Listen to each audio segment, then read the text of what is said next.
Hi everyone, I'm Liz. This is Vera's My Bag. I'm back today to do a what's in my bag for a bag I moved into over the weekend. I'm trying to use as many of the sort of bags that were in my October possibilities video before the end of the month. So I moved into this one, and I just thought I would also do like just a real quick catch up. I mentioned that I was going to do that in one of my last videos. So today I'm at my doctor's office, just finished with my annual physical, and you know, all the lovely blood work and all that kind of stuff that they do. Doctor found a spot on my forehead that he removed with, I don't know, that freezing stuff. So she'll have a nice red spot in a few days there. Anyway, so they're just trying to keep track of any kind of sun damage, possible places where there could be skin cancer. So they did that today. The other update, it was kind of on my like hip and leg kind of issues, and thought that I would just tell you what's been going on. So they did, I've been going to physical therapy because I have sort of this unexplained pain that runs through my upper thighs and my hips, and makes it really hard for me to go for walks, and also just to go upstairs gets really tough. And so I'd gone back. I had been in physical therapy over the summer and it wasn't making any difference, and so I'd gone back to my doctor, the sports medicine orthopedic guy, and he said that he did another x-ray, and he said there's just not enough going on in your hips that should be causing this much pain. So he said let's try something, and he gave me a topical pain reliever that he wanted me to try in 3 different spots, on the front of the hips, the side of the hips, and then on my lower back, and see if it made any difference whatsoever. And so I started that about 3 weeks ago, and it didn't make much difference on the front of my hips or on the side, but when I put it on my lower back, on my lower spine area, the pain was gone, and I was able to like go for walks, run up and down the stairs, all the things that had been bothering me for the past year and a half. So now so he was thinking that, you know, I called him back last week and told him kind of an update about what was going on, and that, you know, I was really only getting relief from that. It's like a kind of a combination of an anti-inflammatory, ketamine, I don't know, like 5 things in this compounded cream. And so he just said, well, let's get you in for an MRI. Let's see if there's something going on with your spine. Because what's going on in your hips, it doesn't explain as much pain as you're in. So I did go in for the MRI Monday, and he just called me while I was on the way to this appointment. He called me and told me that there's some arthritis in my spine, as well as the one that they'd already found in my hip, but that still didn't explain the amount of pain that I've been in. And so he just said, you know, and I told him that the cream had worked really well at the beginning, but now it wasn't working. Like, I sort of felt like I got used to it or something. So, I mean, overall, my pain has been a lot better after having been on that cream for a couple of weeks, but now the cream is causing an allergy. So I'm having like a rash from it. So he said I need to stop that. And he said I could come in and have some spinal injections that are like, probably like, he didn't really say what they were, but I have a feeling it's another cortisol kind of in that lower spine area. He said, or you can just ride it out and see if things get better or get worse, and whether we want to try that. He said it would be kind of more for just to see kind of diagnostically if it worked. He said, I don't think it will, because I don't think that you have a pinched nerve or you don't have any kind of inflammation that I can see there. And I told him I would just try using pain relievers when I needed them and see how that goes. So now they've got me scheduled for an ultrasound because they saw a spot that's on my liver, and that came up in the MRI. So he said he thinks it's benign, whatever it is, but they're going to do an MRI next week. Not MRI, an ultrasound next week to make sure there's nothing going on. It's right in the spot where the gallbladder surgery was, and also right near the liver where so I had that gallbladder out. So who knows what the heck that's all about, but hopefully it's benign, and I'll just have to work with the oral anti-inflammatories to just try to keep my back and hips under control. So after all of that, there's really not any explanation for what all of this is. So, and then I update on my mother in case anybody's interested. My mom has Alzheimer's, dementia, and she's, I've never been through this before, so I don't know what stage it could possibly be that she's in. I mean, people say, oh, this is still just in the beginning stages. I don't know. I mean, she knows who we are. Sometimes she will ask if it's out of context, like my brother said. He went over there to fix something at their house, like a sink. And because it was out of context and he was coming in with like things to repair the sink, she didn't know who he was. Like she thought he was a repairman. Then later on in the morning, she could figure it out. So I think it's just the context of him coming in with all these equipment that she didn't recognize him. So that happens at times. So she'll sometimes ask me if I'm her sister when I'm there visiting. And I know I look kind of like her sister. And she's also doing this kind of reverting thing where she thinks she's back in her hometown, sitting at her mother's kitchen table, having coffee. And she's actually at her own kitchen table in Illinois. Her mom, or in the Chicago area, her mom is, she grew up in Peoria. So she'll think she's at the house in Peoria and that she's at her mom's kitchen table. So she'll talk to me about that. And then she'll say, no, maybe I'm not. Maybe I'm back. Maybe I'm at my house in Mount Prospect. The other thing that she's been doing is when I call, she'll say, I don't know what's going on, but I just woke up from this really bad. She said, I think I've been in a coma I must have been in a coma or I was somewhere because I'm just now waking up and realizing where I am, kind of thing. So I think to her, it's sort of like she comes back to herself at times and can recognize more, of what, but it's, the short-term memory is just really gone. And she does not remember, even if she saw somebody the day before, she won't remember. She doesn't remember that I was there in August. She doesn't remember any of that. So in her mind, she says that everybody's, abandoned her and nobody comes to see her. And the actual reality is that people are calling and people are coming to see her, but she doesn't remember. So I feel bad because she's sad and she feels abandoned, but it doesn't matter how many times you do call or whatever, she's still going to feel that way. And then my stepfather, when I was there in August, I had taken her to a heart appointment because she's on high blood pressure medication and she had a high heart rate, which they put you on blood pressure medication that controls your heart rate to keep it under control because it was getting up in the hundreds. So when I was there, I took her to her heart appointment and the doctor said she's in arrhythmia or in AFib, basically AFib. And she's probably been in AFib for a while. So basically her heart rate was going from like 60 to 130 over and over while we were sitting there. And he was, they've really kind of wanted her to go to the emergency room. My stepfather doesn't really want her to go to the emergency room. There's this whole, when you get to a place where somebody's that old, and they've got multiple things going on, she's in heart failure, but that can go on for a long time.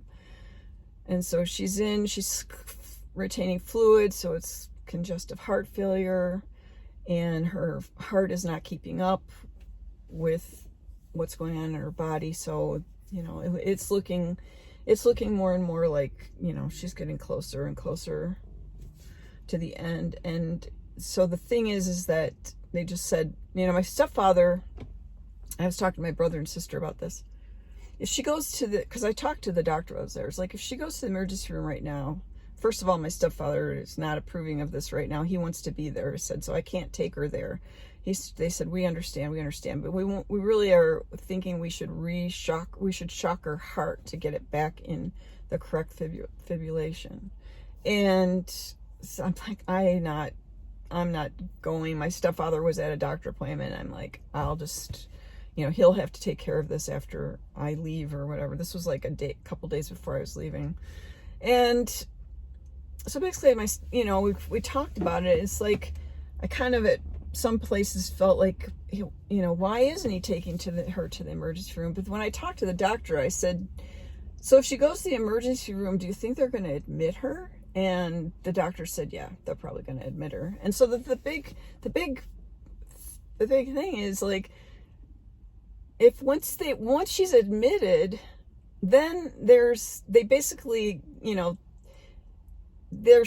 he's got a medical power of attorney, but basically they're going to not let her back out. They're going to be like, no, you're staying here now because it's like dangerous or whatever. And maybe they would even transfer her and say she has to go to a nursing home, that she can't be at home. She has to be watched constantly. And so that is also another like nightmarish idea for her. She has always been so afraid of going to nursing homes, and she's begged that we never send her to one, and also that, I don't think she would come back out. It's like we're at a place where she's starting to get harder and harder to handle for my stepfather, and so it's like this sort of like a really bad choice, a really hard choice, and probably bad choice for her, because I feel like if she went to a nursing home, she's going to go downhill extremely fast. Where now she can be at home, she still can go up and down the stairs herself. She is having a harder and harder time walking, but she can go up and down the stairs herself. She can take care of herself. He cooks for her, does all the cooking. She basically just sits at her kitchen table and she has her coffee and whatever, and she has her little bit of champagne in the evening, and she's happy. And so why, like, if this is congestive heart failure, or why are we going to make her end her life in the hospital or in a nursing home? So we're kind of like in that position. So that's kind of what's going on. I mean, at this point, I told my stepfather, if you really feel like she's getting close to the end, I'm coming back. Like, I need to know. But it's like, we kind of thought she was, maybe this Alzheimer's and all this stuff was going to accelerate faster than it has. And so every year at Christmas or Thanksgiving, we're like, oh, this might be her last one. This could be her last one. I better go back. I better do this. I better do that. So it's like, but she just keeps, she's pretty darn healthy. She did aerobics for like 15 years, from the time she was like 55 to 70. And she's like always been very conscious of all of her sugar and her weight and all that stuff. And so it's like, and if they put her in a nursing home, she's not going to be able to have her champagne in the evening. And sort of there's this other stuff that gets taken away. And it's like, no, that's not what my stepfather wants. That's not what she wants. So we just kind of backed off as the kids. We're just like, they need to do whatever they need to do. And he'll call me if he feels like it's important for me to come back. So that's the update on my mother. And then there's the update on my son, which this is hopefully he's on the road to everything being good. So last year at his birthday, he got a new car, and then like 3 weeks later, he got rear-ended on the freeway in Los Angeles. And he got rear-ended by a lady who was from Germany, like somebody, like she was 19 or something. And the insurance in Germany doesn't cover anything. So it was the insurance that was through his insurance, and then Enterprise, the rental car she was using, would be their insurance. So he took it in as a Tesla, so you can't go to every body shop. You have to go to certain ones. And he got a phone call from a body shop that said, we're a Tesla certified body shop. If you would like to come and get an estimate from us, we can work on your car. And so the insurance company gave him a body shop, and then this one called him and said, we can see in the system that you had an accident and we're a Tesla certified, blah, blah, blah. So he went and got an estimate there, and the insurance company said, they're not under our insurance. If you decide to use them, you're basically out of network. You can do it, but we can't stand behind, we can't do anything once the work is completed. We can't help you in any way. Like we can't stand behind any of their work because they're not in our network or whatever. He decided to go with them anyway because they said they were Tesla certified, and he thought they sounded reasonable. And then he took the car in I think the accident was like the end of September, and he took the car in like middle of October. And it turned into this horrific nightmare where they wouldn't give him the car back and they wouldn't finish it. And so it went on and on and on. He went to pick up, they said it was done the first week of December. He went to pick it up. He returned the rental car thinking everything was okay. And then when he picked it up and signed off on the paperwork, he drove it out because they had him do this inside the garage. He drove it out and he saw all these scratches all over the car and all of this trouble, all the, you know, there was like the taillight was like not correctly installed. There was a whole bunch of problems. There was drips on the paint all over the place. So he said, look, I'm not taking this. You guys have to fix this. And they're like, you're right. We missed this. We'll take care of it and we'll get you a rental car. We'll pay for your rental car, because the insurance company wouldn't pay for it anymore because he had basically signed off. So they had him go pick up this rental car and had him put his credit card on it and their credit card, and they're paying for the rental car, and the car just wouldn't get done. It wasn't done you know, like this was the first week of December. It wasn't done the first week of January. Then he started getting calls from the rental car company that they were trying to charge his credit card for it, and it was, or they were charging the body shop's rental card for it, and it bounced. It wouldn't go through. And so they've now put $1,000 on his card, or 500 or something. And the car is still not finished. Like, they just will not finish the car. They just keep saying, no, it'll be next week, or it'll be the week after. And so it got to a point where it's like, he didn't, so at the end of February, he's now fighting them about the rental car charges, and they still won't give him his car back. And the car's been in there since October. And so at the end of March, sometime in March, we contacted the California State Board of Auto Repair, something or other, and filed a complaint against this company because they just wouldn't.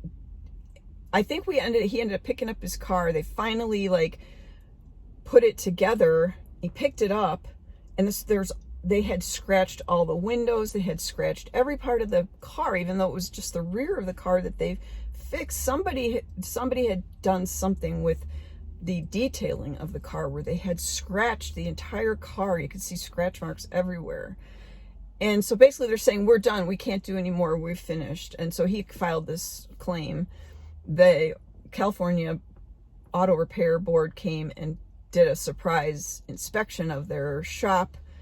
He took his car to them and let them do an inspection, and they said, oh yeah, they ruined your car. The paint is completely ruined. It needs all glass, it needs all new glass, it needs all new paint.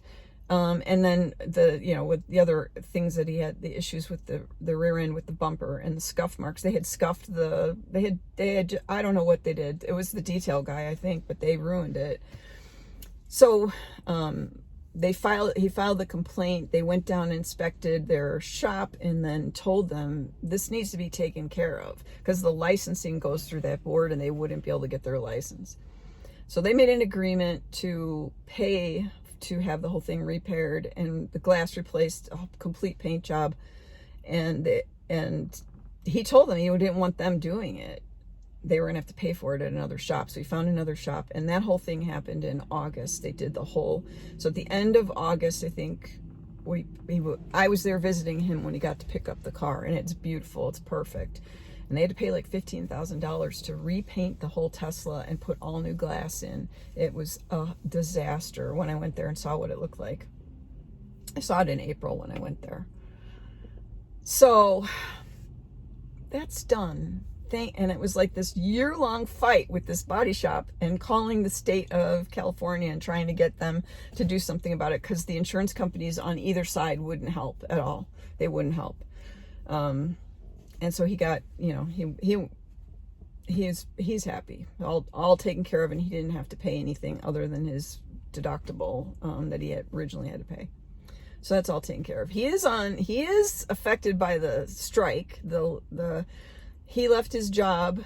He had been with the TV show for 10 years. I'm not going to tell you which TV show. He'd been with the TV show for 10 years, and he had just gotten to a place where he couldn't do it anymore, and there was issues with management. And so he decided to leave and was thinking he was going to be able to find work immediately for the next season, the fall season, but then the writers and the actors went on strike, and then there was no jobs available. So he's been off of work and since mid-August, which is not good.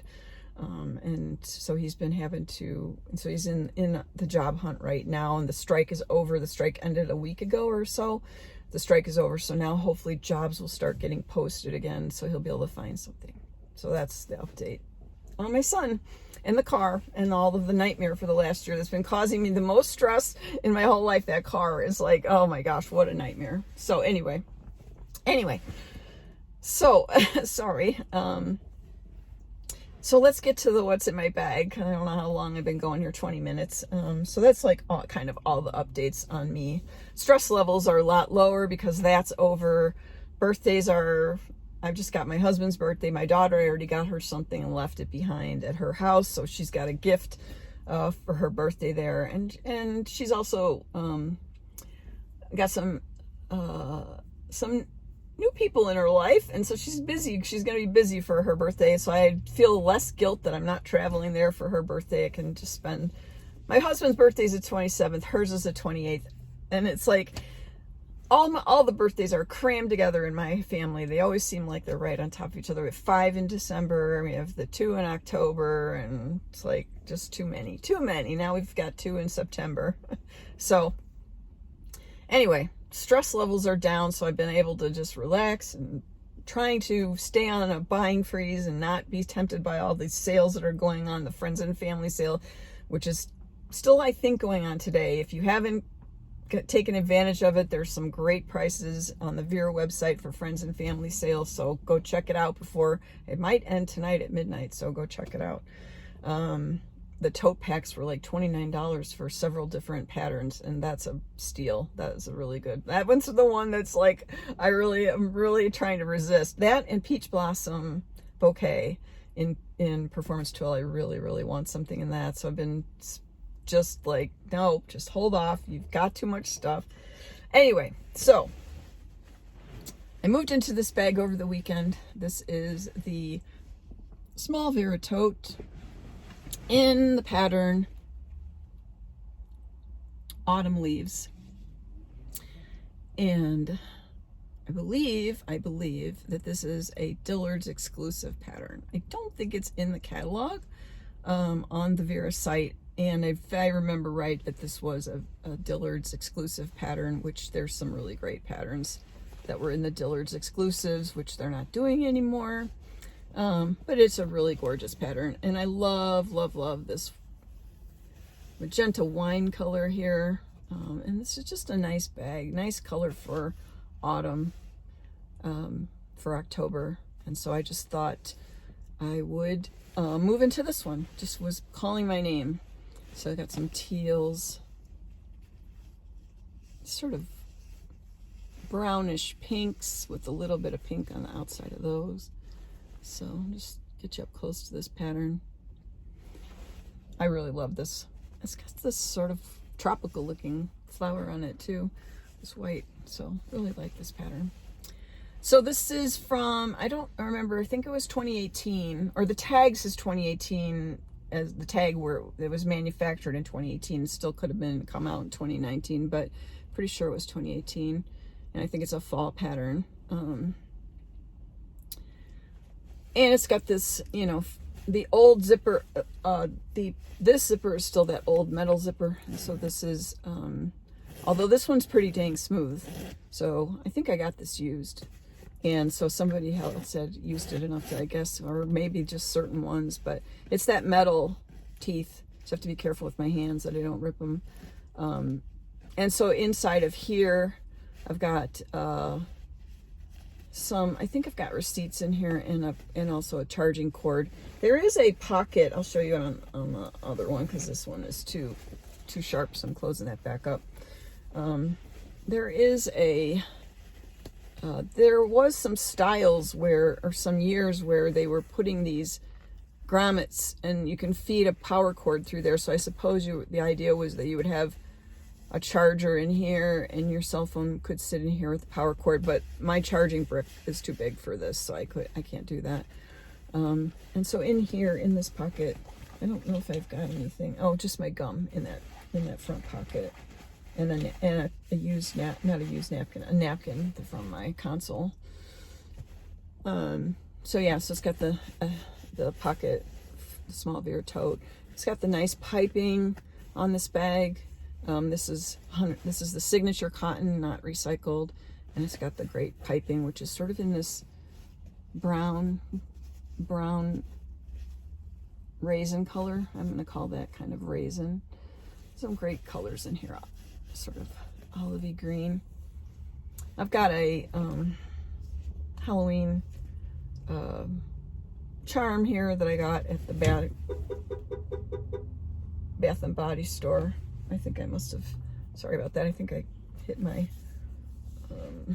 key fob or something. So yeah, so it's got the shoulder straps on here, and then it's got the hidden pocket in the back, and you can see that pattern in there. That's the interior of this bag. So I don't really have anything in the hidden pocket. I suppose I could put a mask in there. And it's got the nice pleather pull and the plastic zipper, which is great. Not that hard metal. And then here's the interior. You can what I'm carrying gives you a nice inside shot. So we'll just talk about what I've got in here. So first thing is a hard shell glass case, but this is that sort of rounded one, not the same as the clamshell. I don't know if this actually had like a style name to it. This is Java Floral. I think it's Java Floral. I'm gonna make a good guess at that. Java Floral. And so I've got my these are my sunglasses. Oops, that was good. My sunglasses, and that's the only thing I do kind of not like about this, is it seems to they're not quite stabilized in there. These are my sunglasses, driving glasses. It's really pretty inside the Java Floral. I think I've shown this in my last What's in My Bag, so you've probably seen that already. But yeah, it's not a real tight closure, but it's good enough. I'm also carrying my other driving glasses. These are the non-sun sun prescription.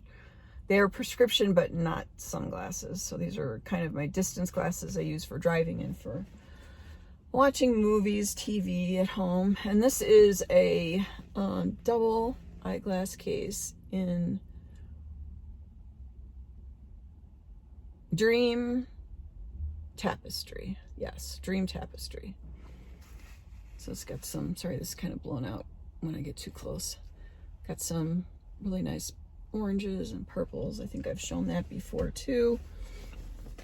Got a little notebook in here, and my charging brick, which is I need to get one that's a little smaller than that, but the little tiny cigarette ones, they don't last long. This bag, this small Vera tote, just like the Vera tote, has the 6 slip pockets, and there's no zipper in here, so I've got everything kind of tucked in slip pockets. This is the coin purse in Indiana Rose. I think I kept calling this Indiana Blossoms in my last video. And then somebody corrected me and said it's Indiana Rose. Yeah, pattern names are kind of, there's too many. I'm losing my grasp on all the pattern names. So yeah, so this is kind of an eggplant color, and has lots of sort of warm tones and pinks too, reds. So looks good with this. Good coordination. And this has got my ear pods in here. And also I had a pair of foam earplugs because I went for the MRI. If you've never had an MRI, oh my gosh, it sounds like a freight train. And so I was plugged nice and well to protect my hearing.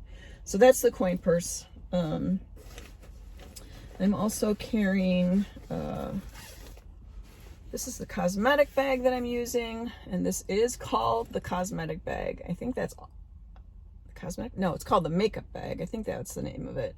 Came in black and straw flowers. I don't know if it came in any other patterns. It's kind of a different, you don't see this anymore, I don't think, but this is kind of a different shaped sort of makeup bag from all the other cosmetics. Got that really nice straw flowers on here.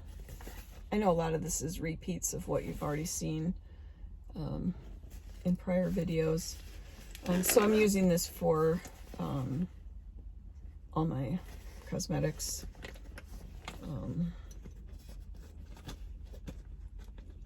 Yeah, look, I got some lip oil in here and a lip gloss, my normal kind of neutral lip gloss. Haven't lost anything lately. So yeah, so that's the makeup bag that I'm using. I'm also carrying the tissue holder in Dreamer Paisley. This is the only thing that I will allow myself, I'm trying so hard, to allow myself to buy something in Dreamer Paisley from my Amazon points. So I'm kind of waiting for something to drop in Dreamer Paisley, to drop a little bit lower. The bucket tote was like 45. I'm still waiting for that to come down a little bit more. But I'd like something in Dreamer Paisley. So yeah, this is the tissue holder. So I've got my tissues in there, and just a great pattern, Dreamer Paisley. Love that. So hopefully I can get something in that. And then my wallet. So when I did my possibilities for October, my pile of possibilities for October, this was a pattern that I had forgotten about that I intended to pull out during that. I do have a bag in it, and I forgot to grab it for that. So I may end up using that bag during this month too, if I can fit it in. And this is heirloom paisley. And I think when I was showing the interior of this in the pile of possibilities, I mentioned that there's another pattern that has the same interior, and it's this one. So this is heirloom paisley. So you can see how they kind of coordinate a little bit. And this was a main, like a signature line. So this is also, you can see it has piping on there. And this is just it's not like a turn lock. I don't know what the actual, if this is a wristlet wallet. I don't remember what it's called. I don't know if I even know the style on this, but it's a wallet. It's sort of an accordion style. Oh, actually the tag's still in here. I probably got this off of, I don't know. RFID grab and go wristlet. Yeah, so that's what that is. RFID grab and go wristlet. So I just really I love that it's got a little bit of purple in there. And there you can see the interior of that pattern is the same. So yeah, so heirloom paisley is another great pattern for fall. So that's my wallet right now, which is a nice size, a little bit smaller than the turn lock, a little bit bigger than a zip ID, and so it's a nice size for the small Vera tote. Let's see what else is in here. Mostly just receipts. Got an emery board, just a pair of reading glasses, which are scratched because those are like the ones that just get thrown in the bag. And got I've still got one medical lab, so that's my order for my lab, so I have to go get that done, which I don't know if I'm going to do that today, probably tomorrow. Today's like a rainy day. We have 2 days of just overcast, complete socked in. I mean, the colors are gorgeous, because it really makes all of the autumn colors pop when there is no sun, they pop even more. And our mountains are full of red maples, and there's snow on top of the mountain. Oh, I see snow up there. It's cold enough today that it's up there, it's below freezing, so I see snow up there. Maybe I can give you a look when I get done here and turn it around so you can see it. So yeah, yeah, so it's like, it's overcast for today, yesterday and today, and rain. We had pretty good rain last night, and that's probably why there's so much snow up there. And then tomorrow it's supposed to be sunny, and we're going to get back up to 70. So I'm really happy. Not tomorrow, but I think over the weekend we're going to get back up to close to 70. And so we had some nice warm weather last week. But today is like, I think it's down to 55 or 60. I don't have a coat on, but I put on a sweatshirt. And, oh, I know what I wanted to tell you. So anyway, that's what's left in here is just receipts and my key fob. So the other thing I wanted to tell you is that one of the things that I meant to do a haul, not a haul, like a collection video on, is I've been collecting a lot of Vera Bradley scarves. I'm just like, every once in a while, so I got a couple a few years ago, and then I slowly have been kind of adding when I see them at really good prices. And so I'm up to, I don't know, 10 maybe, 10 scarves. So this is one of the newest ones I got. This is the Itsy Ditsy scarf. So I like them in winter. They just help keep me just a tiny bit warm. They're also, you know, kind of nice for dressing up. I got a couple of long sleeve stretchy t-shirts, and you know, they're just the boat neck, and I just like how it looks like, you know, it gives me kind of a different look than just a plain old boat neck. It kind of adds something for me. Maybe it's a little old ladyish for a lot of people, but it's something that, you know, like we wore scarves all the time in the 90s, even in the 2000s when I was a secretary. Anyway, so I got a bunch of scarves. I bought 2 or 3 more this fall that I had seen at really good prices. So I picked those up, and I already had a bunch that I had been picking up at online outlet sales. So maybe I'll do a collection video of my scarves, show you what I've got. I'm still looking for a couple more patterns. There's one pattern in particular I'm looking for that's kind of hard to find, so I'm not gonna tell you what it is because I don't want anybody else to get it. I'm keeping my eyes open for a particular pattern. Yeah, so I just pick them up when they're like $10 or something, and I see them maybe a little bit more, but you know, I try to get them new, but once in a while I'll find one that says it's in excellent condition. I'll go ahead and take a chance. So far I haven't gotten any that had any kind of perfume or other kind of smells on them.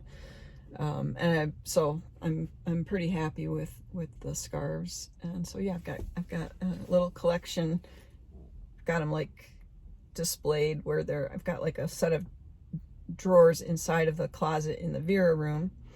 And one of these days maybe I'll do a tour of the Vera room, but it's not always, I don't have enough light, and it is 2 closet doors, and there's no light in that closet. So I almost have to like I'm gonna have to set up like some sort of light to show in there, because you can't even see. I don't think you'd be able to see if I went in that closet. But there's a Vera closet in my little book room, my Vera room, and there's a chest of drawers in there that have some like collectibles of newspapers and other junk like that. And so I just pulled out the top drawer, and I took all the scarves and just like hung them over, like halved them and hung them over there, so they're kind of like, when I open the closet doors, they're all like lined up on that. Yeah, I was trying to figure out a way. I mean, I've run out of room of being able to hang things off of other bags to try to like display stuff in my little closet there. It's a double door closet. It's big, but it's just, there's no light in there. There's a terrible lighting in that room. So, all right, so that's my what's in my bag. And I think I don't have any other thing going on with Vera, trying to stay away from the sale. Go check out the Friends and Family. The online outlet sale is still open. It's been open for over a month, I think, and they're, you know, they add stuff to it. I guess here and there they add new things to it. I've gone in there a couple times. I don't see anything really. I feel like they're using the online outlet sale as a place to put the retired patterns, but not really discount them any more than they were when they were on the regular Vera site at the 50% off. So I'm not seeing anything. I still continue to just kind of use ThreadUp and other third-party sites to look for bargains for bags that are things that are on my unicorn list maybe, or, you know, I pop in there every once in a while. I did buy some clothing off of ThredUp, and it hasn't arrived. One item arrived, and turns out that it's too small. And I was going to return it because it was like $30 sweatshirt, a pink brand sweatshirt, and it was an older style, and they're hard to find, and they're a lot cuter than the current pink brand. So I bought it. It was marked a medium, which I'm wearing medium in the other. This is a pink medium, but it was, I guess, a lot smaller, and you know, it seems like it's a higher percentage cotton, so it shrinks easier. So I was going to return it because there was a restocking fee, and I didn't care. I just get my money back. And they just said, if you want to just keep it, we'll just give you half of the money back. I'm like, all right, I'll just give this to one of the granddaughters then. So they gave me back, I don't know, $17 or something. They didn't give me back my shipping cost. So I think they gave me back, yeah, 17 or something. So I got that, and it's like, fine, I'll just take it, and then I can use it towards something else on there. So it was like a gift card. So I got that. Anyway, I bought some other sweatshirts that are pink. So we'll see how those turn out, because they're a little bit newer, and some of them were new with tags. One was marked excellent condition. So we'll see. But I'm always looking for those pink. I love pink, but now pink, the brand Pink, is no longer putting the word pink on their sweatshirts. Like, that was the whole point. It's a brand name, and you want, you know, it's like it was on the sleeve, or it was on up here, or it was on the back. Now they're not putting it at all. Like, it's like, well, I can just buy a plain old sweatshirt at Walmart. I don't need the pink brand. So that's kind of silly, because they used to have some really cute stuff, and my daughter wears a lot of pink. She's got some sweatshirts that she got years ago that are just adorable. Bling, lots of bling on them. I would wear those, even though I'm not a blingy person. I would wear them. They're really cute. Lots of kind of sequins on the back and stuff. Anyway, that's it. I'm gonna go. So I'll see you on the next one. Thanks for